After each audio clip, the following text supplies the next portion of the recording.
So the last set of questions is, what's the best thing about being self-employed?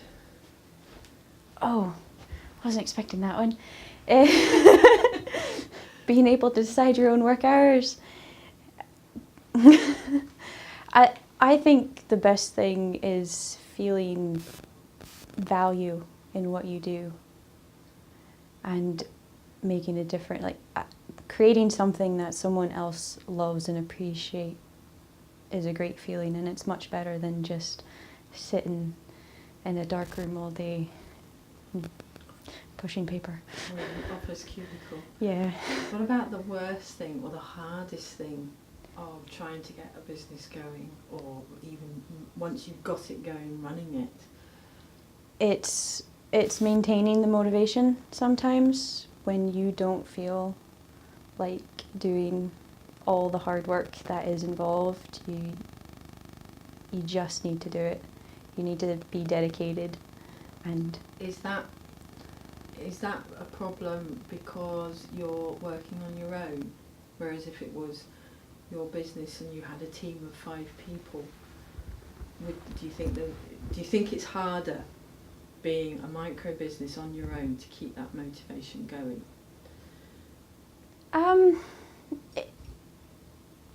It ebbs and flows with me anyway. I'm quite motivated and determined, and luckily I'm quite organised as well.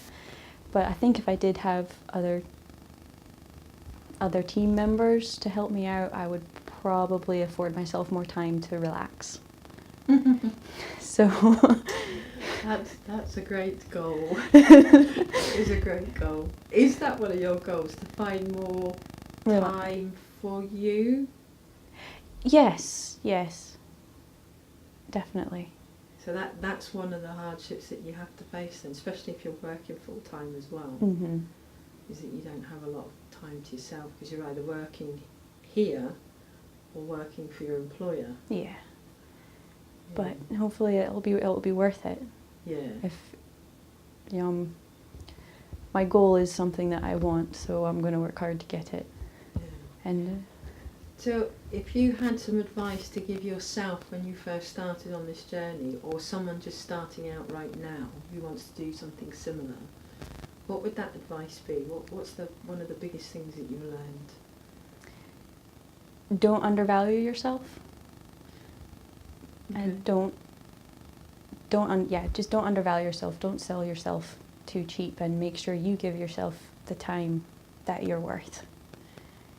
Especially when pricing your things, because that's the hardest thing. Pricing, I think. Yeah, it's always a thorny issue, pricing. Mm-hmm. I think. Mm-hmm. What about the pricing did you at first find hard?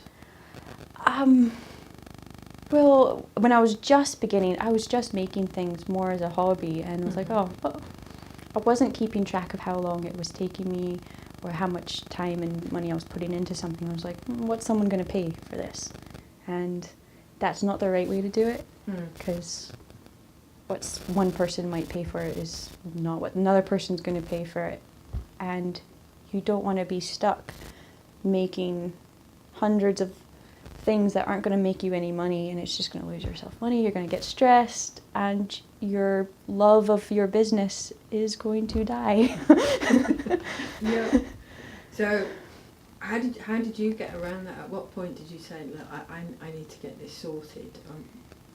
How did you then sort it? Well, when I was starting to actually make sales, I had to reevaluate, because if people wanted me to make something, I needed to think, is it worth for me to make that for that price?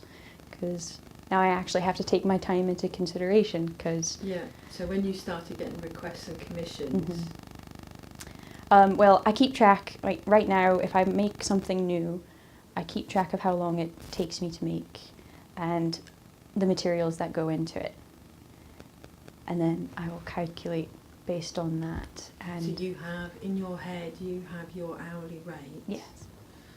And are you quite good at sticking to that, saying, no, this is what I'm going to charge for this? Fairly. That's better than some.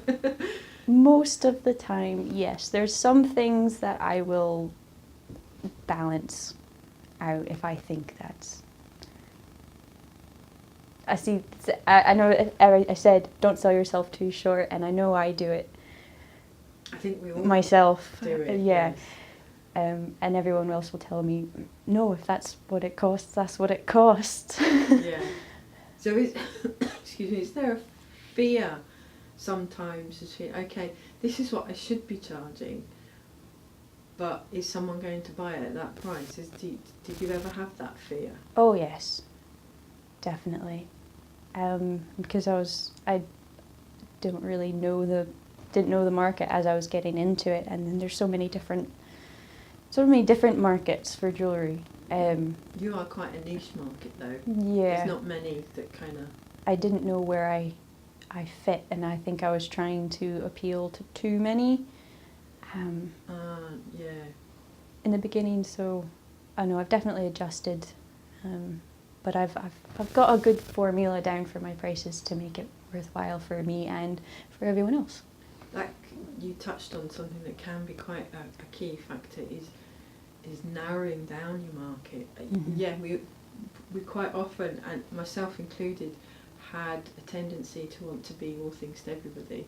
Yes, you can't. Who's your customer? Everybody who's my customer, But you've had that experience that sometimes it's better when you just narrow the market and concentrate on that perfect customer of yours. Yeah. Whoever that may be. So they'll be out there. You can't please everyone. No. Mm. No. So who is your perfect customer? Well, the Viking community and historical buffs, as well as science fiction fans, are a great and valued customer. Yeah. Okay. That's because a lot of my rings, because I love sci-fi myself, and a lot of my rings have quotes on them from Star Trek, Star Wars, Firefly, Doctor Who, and anything I can think of. Okay, good to know. Good to know. It's a bit of fun. Yeah. And there's some good motivational quotes out there in sci-fi. There is. There is. I quite like sci-fi myself, so yeah, I have to agree with you. Well, thank you, and we'll get this posted up as soon as possible. Hey.